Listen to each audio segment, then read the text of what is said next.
Good morning. I'm Olivia Rios, Director of Operations and Programs at the Los Angeles Latino Chamber of Commerce, and welcome to this morning's webinar. I would like to thank our sponsors for their support of our training and webinar sessions. They help make this free and accessible informational series available to small businesses in our community, and we are grateful for their generosity and partnership. You are in for a treat this morning, and it comes just in time as small businesses continue to need additional resources to help keep businesses moving forward. We're excited for you today, and we hope you take away some golden nuggets. But before we start the program, we have our chairman with us. Good morning, Joe. Good morning, Olivia. Good morning, everybody. I'm glad that there's 4 of us on there that are gonna benefit from this webinar. Hopefully more will chime in. But anyways, I want to welcome everybody. Hope your weekend was what you expected. Okay, Olivia. Thank you, Mr. Chairman. So during COVID, the administration introduced several programs to assist businesses that were in dire need of resources. We know that all the businesses, large and small, were affected by the pandemic in one way or another. Businesses were forced to scale down due to loss of workforce. Many had to shut down partially or completely.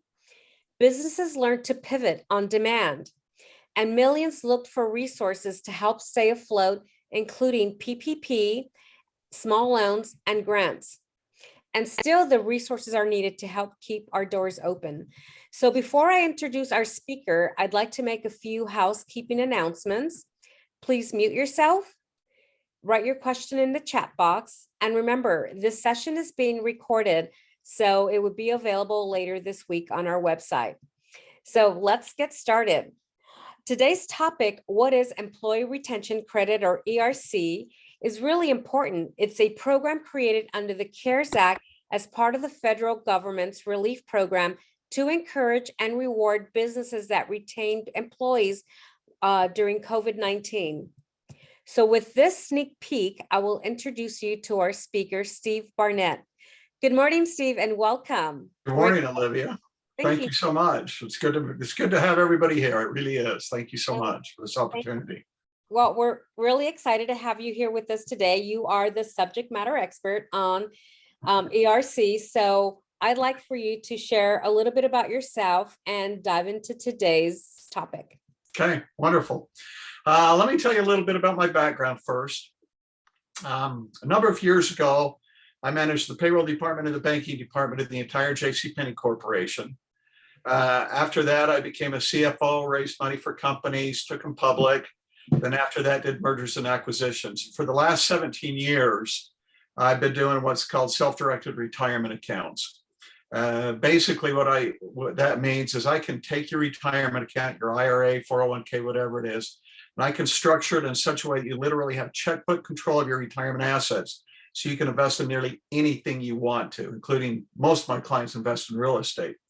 But about July, a buddy of mine who we actually have a couple passive investments with, Josh Zaglowski.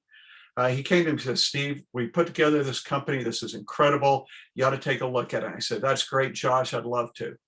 But I really didn't get around to it. Come October, he called me up again and said, Steve, seriously, take a look at this. I said, all right, I'll take a look at it, Josh. And while we were sitting there, we went to a little cafe. While we were sitting there, he's talking to me about it. I'm going, oh my gosh, this is incredible. So now I have 2 inventory items, self-directed retirement accounts and ERC. And ERC has been absolutely incredible for a lot of people. So let's talk about it, what it is. I'm going to try to share my screen here. We'll see what kind of success we have.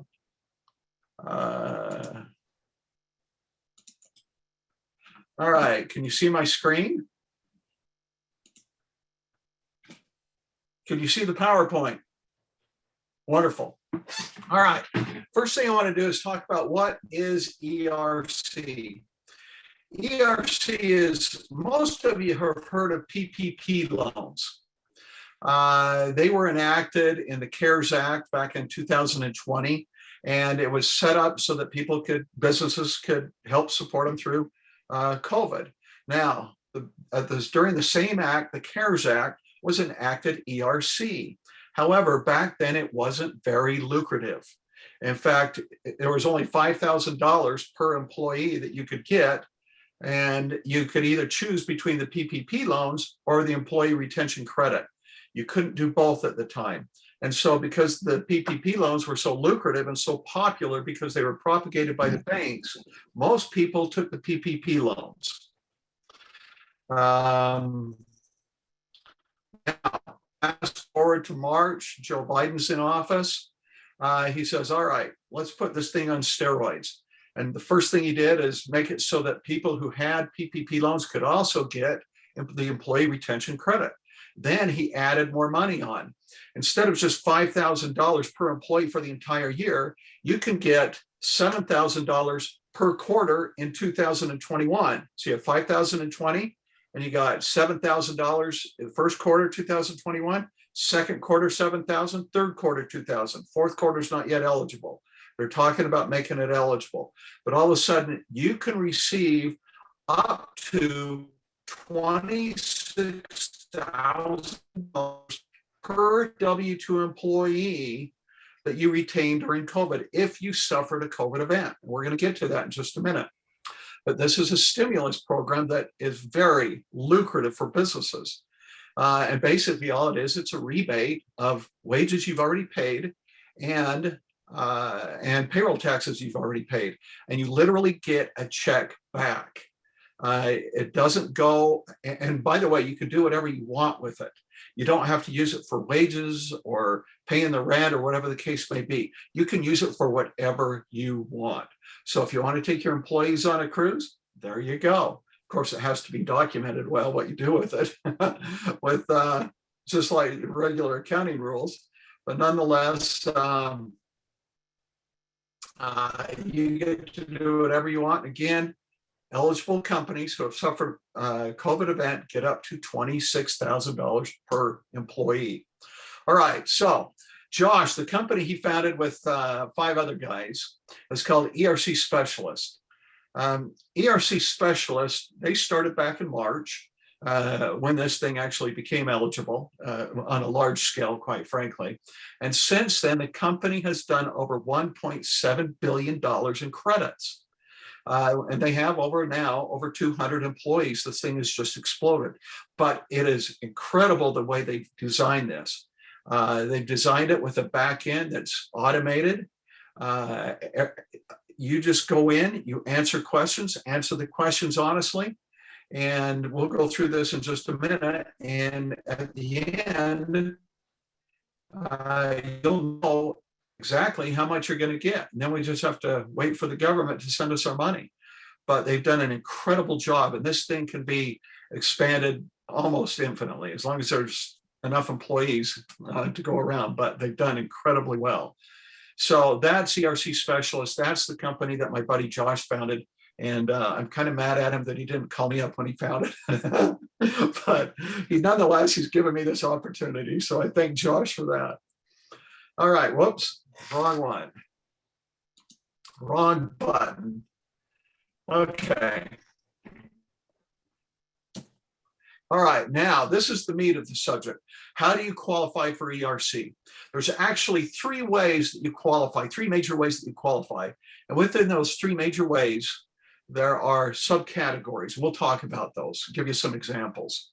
The first way, and I use this screen here because it's so easy to visualize with the icons. And I actually sent out a brochure to Olivia to send out so that they could see it and see how they could qualify just at a glance.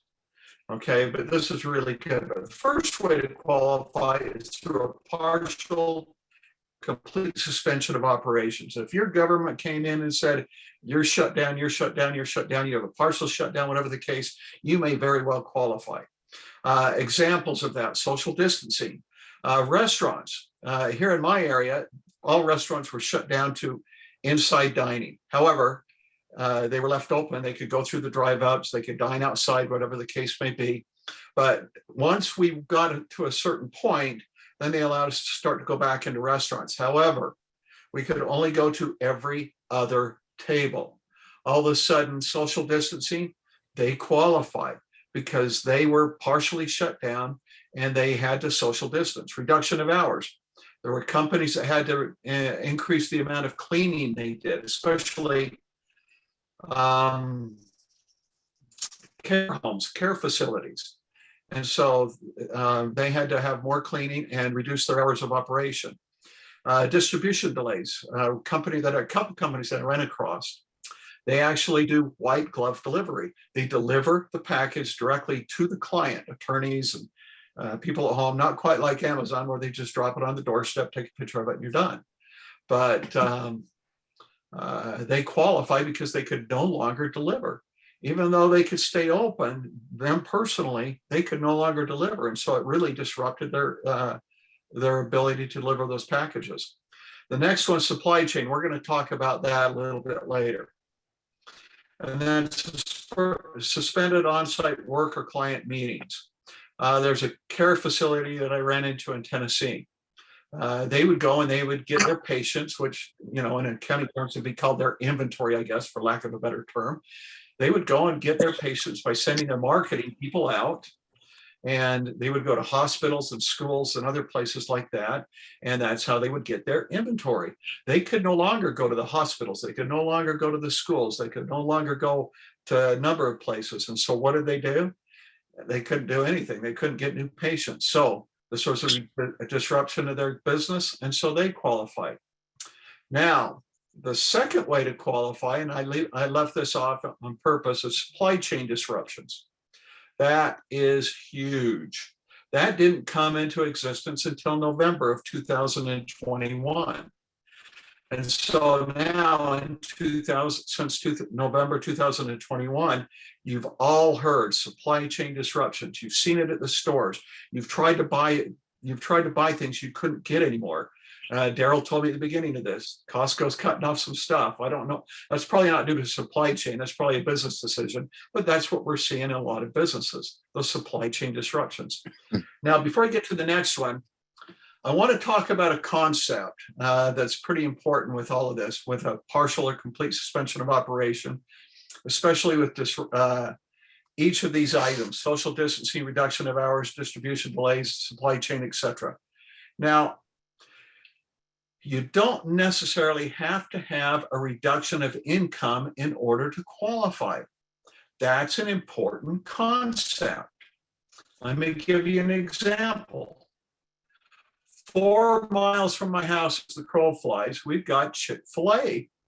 Chick-fil-A, their indoor dining was shut down. Like I mentioned before, we were left open, the drive-ups were left open. Ironically, during that same time, everybody wanted to go through the drive-up and get food. So according to Chick-fil-A, their gross revenue, and that's how you measure stuff, is by the gross revenue. We'll talk about that in a little bit. But all of a sudden, they made more money than they ever have before. But because their indoor dining was shut down, they qualified. And here's the measuring tape. Here's how to quantify it. If the shutdown or partial shutdown or supply chain disruptions or distribution delays or suspensions or something of that nature impacted your business 10% or more, then you qualify for ERC. That's the magic. Chick-fil-A made more money on their top line than they ever have, but they qualified because at least 10% of their business was taken away from them by that partial shutdown. And many businesses have come across this that we've talked to. So important to keep in mind, you don't necessarily have to have a reduction of income in order to qualify. All right. And everything is measured according to your top line. Now, let's go down to the third one. The third way you can qualify is through a reduction of income. Now, this is another reason why people didn't hear or like ERC at the time. They would rather go with the PPP loans. And in 2020, in order to qualify for the $5,000 per W-2 employee, you had to have a decrease of revenue. That's the top line, gross receipts on your income statement. You had to have a decrease of revenue of 50% or more. Even though a lot of businesses were hurt, 50% is still difficult to qualify for. So again, Joe Biden came in, And he says, let's change that for 2021. Besides adding the $7,000 per quarter for 3 quarters, let's make it so it's only a 20% reduction of income. You've got a second PPP loan, you had to have a 25% reduction of income in order to qualify. So there's a high probability that you already qualify if you got that second PPP loan. So with that being said, right now where we are, this is the meat of the webinar. Are there any questions on these scenarios? No questions? All right. If you do have questions, feel free to get into chat, and Jules will interrupt me and tell me there's a question. So Hi, I believe Bridget said she had a question. Bridget, do you want to unmute yourself Okay. and ask your question? So just to clarify, basically what you're saying is it's not so much determined on if you made a profit or didn't make a profit. In a sense, it's more about how many obstacles you had to overcome, basically, to make that profit. So like if you had to work around losing staff because of COVID or losing clients because of COVID, is that basically, in a sense, what you're saying? losing clients, absolutely, that's measurable. Unfortunately, losing employees does not qualify. It should, because almost every business would. But nonetheless, you're exactly right. On that first one is, if you lost clients, if they had an impact 10% or more, yes, you would qualify. So And what so- about, I'm sorry, I didn't mean to interrupt. No, you're good. Okay, so what about in the instance of it affected, okay, so on one hand, it did affect our bottom line because staff were either not able to get the vaccinations in a timely manner. So it affected how many more clients we could take on. So in a sense, the staff thing does run, our business. Again, unfortunately, with the push to get everybody vaccinated, that's probably a portion of it. But when you're talking about employees, them not showing up to work, them getting COVID, not being able to hire employees, unfortunately, that doesn't count. It has to be government driven, a government suspension or operations that disrupted your business, whether that's through supply chain, and that doesn't have to be right at your level. It could be 5 levels up, and you're feeling the repercussions from people 5 levels up, or from businesses shut down 5 levels up, 6 levels up, whatever. And so they are, every time, here's my hope. Every time they decided to sit down and readdress this, they've reduced the rules or made it easier to get ERC. And they are talking about making the 4th quarter in 2021 eligible. So maybe at that time, they'll come back and say, hey, what about all the employees that we couldn't hire? I mean, there's certainly a supply chain disruption in employees, but unfortunately, employees don't count. So I hope that answers your question. Any others right now? All right, when I say that we have that has to, let's go back to the 50% reduction and 20% reduction of income for 2020, 2021. When we look at those, what we're doing is we're actually comparing, beginning in 2nd quarter 2020, we're comparing the 2nd quarter top line on your income statement, gross receipts, revenue, whatever you want to call it. We're comparing the top line of quarter 2 2020 to the top line of quarter 2 2019, quarter 3 2020, quarter 3 2019, quarter 3 to 4 2020, quarter 4 2019. The same thing goes for 20% reduction in 2021. You compare quarter 1 2021 to quarter 1 2019, top line. Quarter 2 2021, quarter 2 2019, quarter 3 2021, quarter 3 2019. Everything is compared by quarter and is compared to 2019. We're not even looking at 2021. If you happen to have started your business after February 15, 2019, you still may qualify, not for the full amount, but you can still qualify for some money. So if you started your business during COVID, there's a very high probability, even without these things, these qualifications, you may still qualify. So any further questions on how does a business qualify?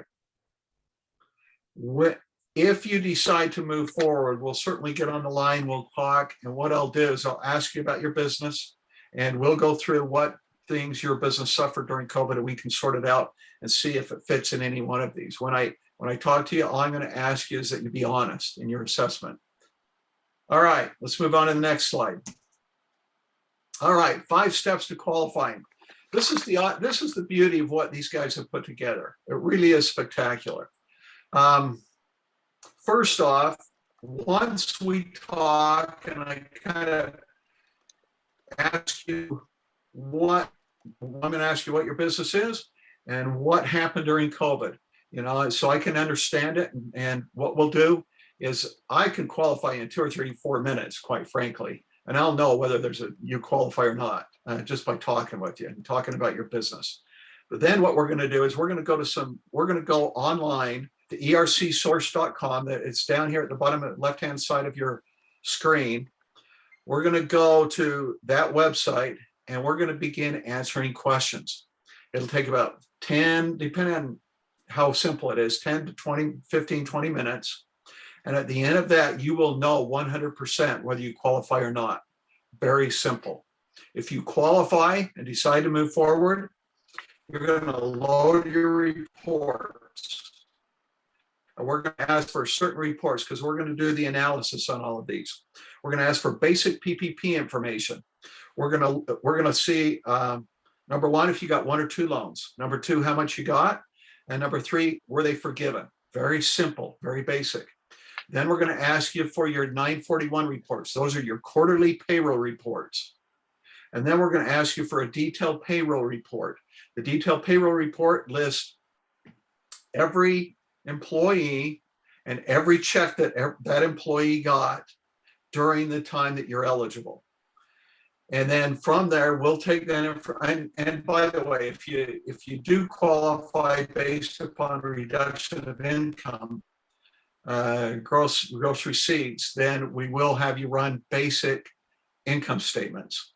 It doesn't need to be detailed, just basic, so that we can see that yes, indeed, you did have your top line reduced compared to 2019. All right, then we're going to take all that information, we're going to analyze it, do the calculations on it. In about a week, we'll come back with you with exactly how much you're going to get. And then once we know how much you're going to get, and you say, yes, I like it, we're going to move forward. And by the way, we're going to talk about payment. We do not get paid until you get paid. If you want to pay up front, there is a discount. Don't misunderstand me. You can pay up front, but 90% of the people, believe it or not, pay when they get paid. We're perfectly okay with that. We're fully capitalized. We can wait for the money. But what we'll do is we'll ask you, do you want to pay now or do you want to pay later? If you pay now, it's 10%. If you pay later when you get your money, it's 15%. You choose your method of payment. And then from there, you'll sign the documents, DocuSign them, click, click, click, click 4 times. And we sit there and we twiddle our thumbs and wait 4 to 6 months for the government to run the analysis on their side. They're behind. They're really, really behind. It used to be recently 6 to 8 months. It's kind of a bell curve. But recently we've seen checks coming back in 4 months. Not all of them. Again, it's a bell curve, but 4 to 6 months has been what we've been seeing recently. So that's how you qualify. You go to ercsource.com, and up at the top right-hand button, in fact, I have it up. I'm going to go to it real quick. I got to move this out of the way. This is the website you'll see. Hopefully you can see it there. And if you want to go and answer your questions, there's a video, by the way, down here. We've done it. The website isn't updated. We've done over 1.7 billion now. and still growing. But you just go to this button here, this blue button, begin qualifying. And this will say, Steve, you've already been here. You'll put in your company name and information, and then you go and begin answering the questions. Very, very simple. So let me Hi, bring this up. Steve. Yes. Sorry to bother you. I don't see that website. Maybe can you put it in the chat, or maybe at the end? Yes. Put it in the chat. That'd be great. Can you see it now? Right now on my PowerPoint, ercsource.com. No, I see your PowerPoint. So yeah, at the end, just At the very end, the bottom left-hand corner. No. Really? I can see it. That's not good. Let's go back here. Let me just tell you now, and yeah, we can talk about it later. ERC is Employee Retention Credit, ERC Source, SOURCE.com. All right, let's bring this back up. I'm surprised you can't. I'm going to right down here. Can you see my cursor surrounding it? Oh, yes. Okay, there you go. Wonderful. All right, so let's go to the next slide. Whoops, wrong direction. All right. Now, here's some questions that come up periodically. What type of businesses qualify? Most businesses that have W-2 employees qualify.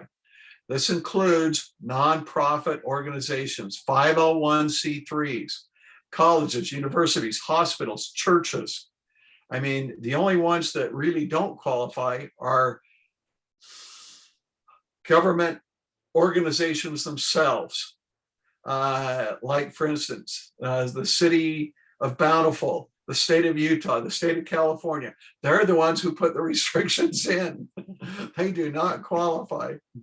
All right, now, here's another question that comes up. What type of business or what size of business qualifies? In 2020, again, this is part of the reason why it wasn't so popular. In 2020, you have to have fewer than 100 employees. Again, in March, they bumped it up to 500 or fewer employees. Yes, this is a stimulus package. You do get money back, but it is for small businesses. Large businesses do not qualify.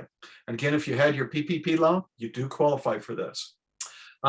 Again, I want to emphasize this. A reduction of revenue is not necessary for you to qualify for this. You have to have a 10% or greater impact on your business. In other words, like Chick-fil-A, they had an opportunity cost because of a government shutdown that cost them 10% or more, or had an impact of 10% or more on their company, even though they made more money than they ever have. All right.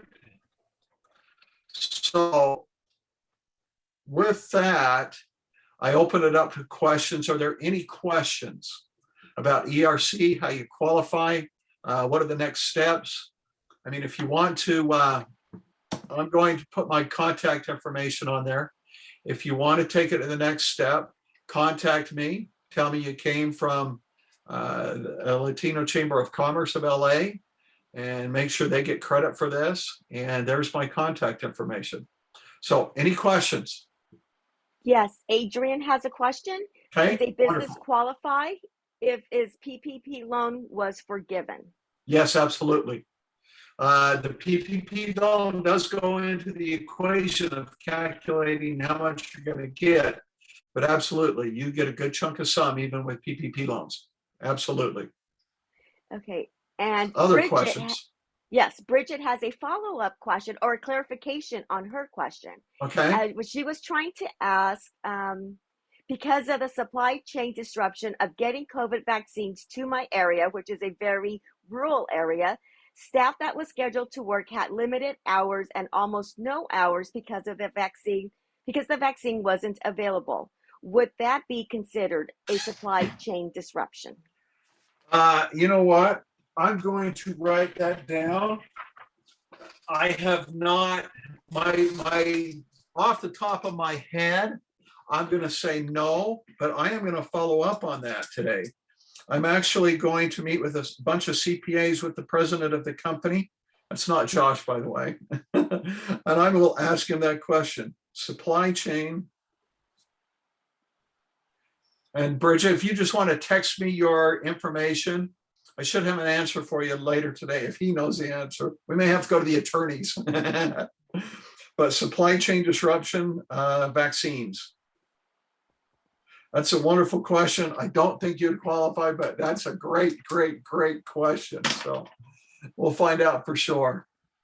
All right, any other questions? All right, just let me say this. This is an incredible resource. I wish other people in your organization would take a look at this, because again, Forbes, 70 to 80% of the businesses qualify for this stimulus.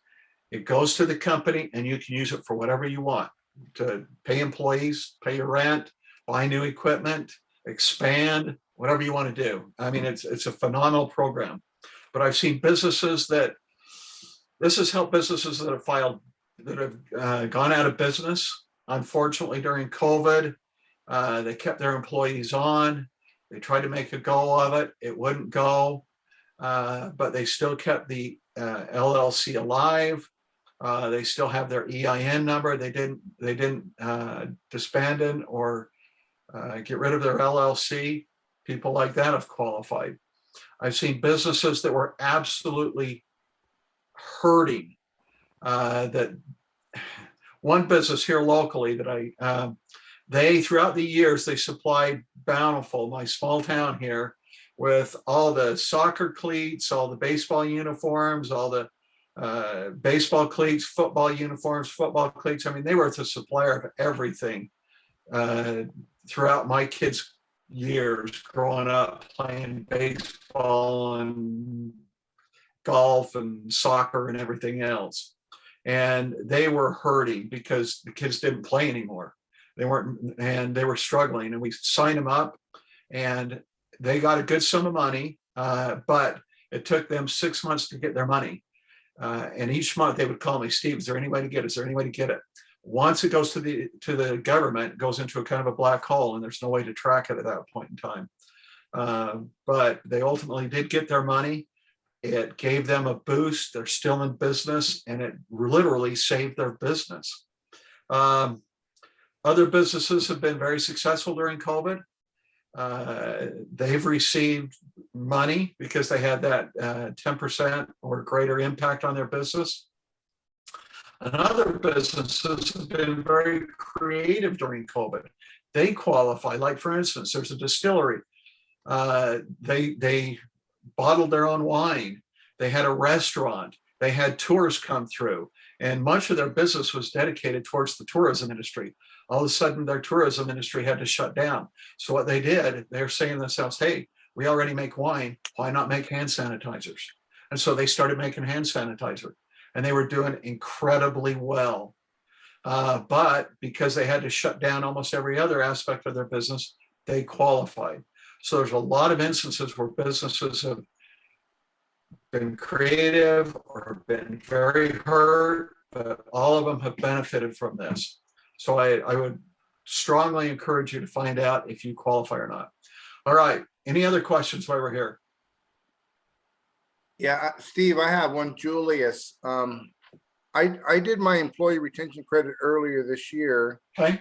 and I just blind CC'd you to Insperity.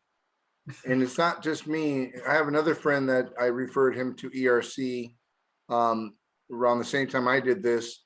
Okay. For some reason, Insperity says that there is no window to resubmit. They're waiting.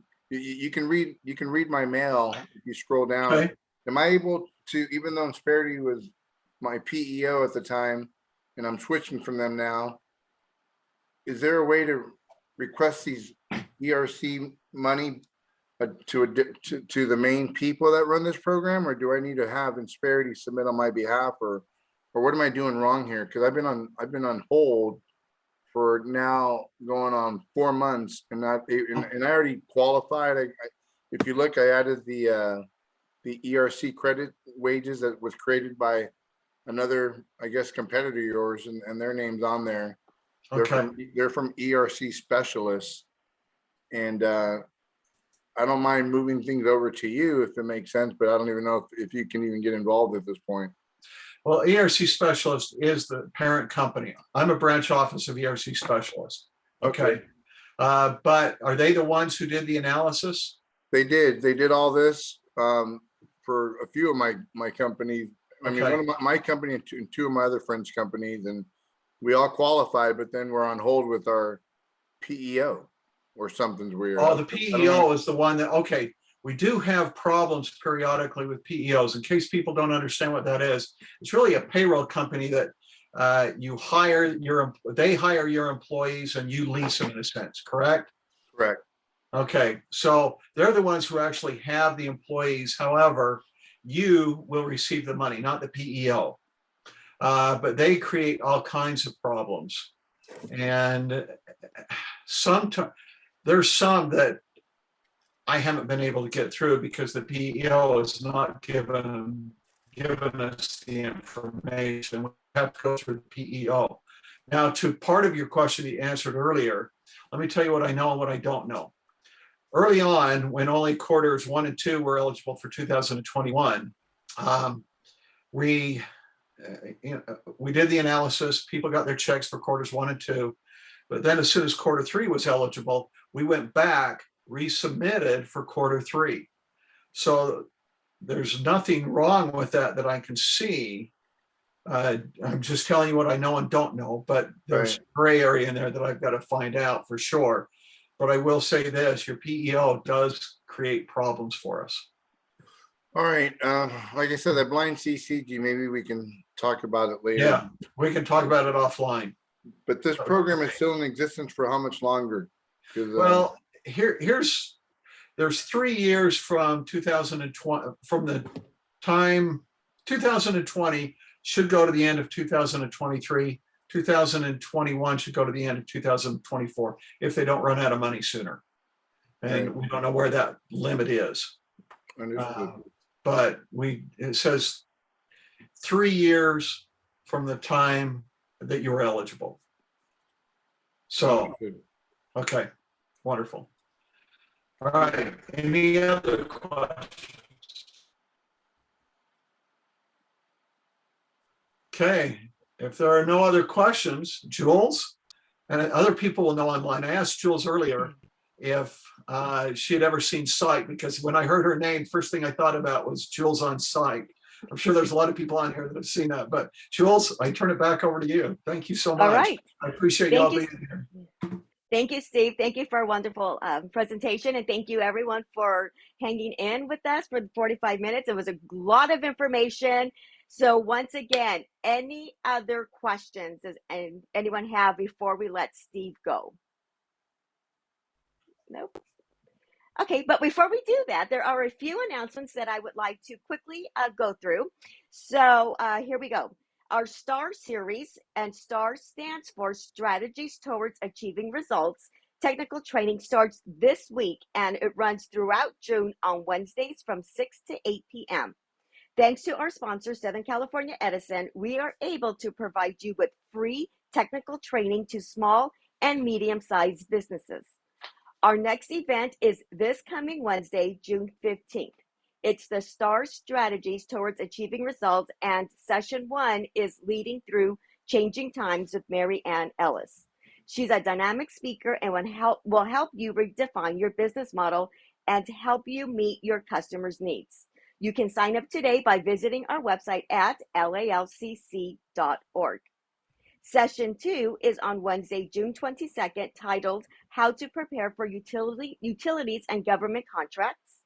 And session 3 is on Wednesday, June 29th, and that session is titled Hidden Rules to Work with Prime Contractors. And finally, we will be live and in person at the Mega Mix Expo at the Hilton Los Angeles San Gabriel in the city of San Gabriel. This event brings together 12 chambers from throughout the San Gabriel Valley, and that will be held on Thursday, June 30th, starting at 4 p.m. Tickets are $20 in advance and $25 at the door. And once again, you can visit our website at lalcc.org for more information. And we hope to see you Wednesday evening. If there's nothing else, thank you so much for joining us and have a fabulous week. Good job. Right. All right, Steve. Thank you, I'm guys. Thank hoping you that, so much. hope we get a few phone calls. Thank you. Yeah, that'd be great. Thank All you. right. I Bye-bye. appreciate the opportunity. All right.